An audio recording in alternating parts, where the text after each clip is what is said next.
Hello everyone, I'm coming to you once again from the collection at the Lac La Biche Museum with another entry in what I guess is now a series on how to properly care for your objects.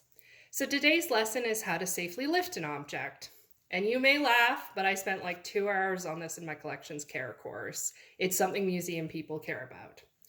So, of course, one of our primary objectives with all our objects in the museum's collection is to preserve them, to protect them, to make sure they're going to last for as long as possible so we can show them to future generations. And one of the ways we do that is by lifting properly. So this, my demo object for today, is actually a prop. It is not part of the museum collection.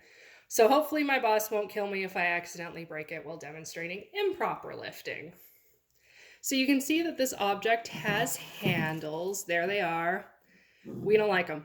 Don't trust handles. Here's one reason we don't like handles. Whoop. This object was actually in two pieces.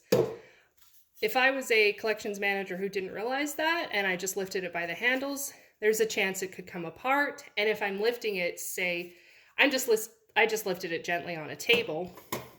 If I'm trying to transfer it somewhere, there's a chance that it's going to break off and fall on the floor, or maybe even fall on someone else or another object, and something might get damaged. We never want to do that.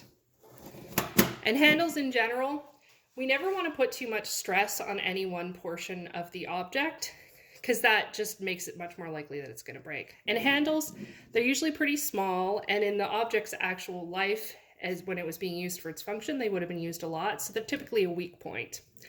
So there's always the risk if you grab something by the handle that the handle's going to break, or at least you're going to put some more stress on it and it's going to be more likely to break in the future. So instead, typically we want to handle objects by the base. And we can still use the handle maybe for guidance or just to be able to get a hand under it, but it's not what we're going to put all the weight on the object on ever. So what I'm going to do is, and I'm actually going to touch the side and I'm going to tip it slightly just so I can get my hand under it.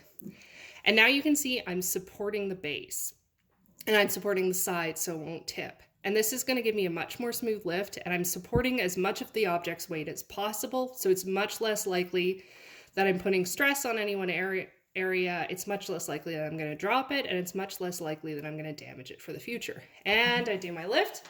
You can tell it was a good one because you didn't hear a smash. And that's all for today. Have a good one and stay safe.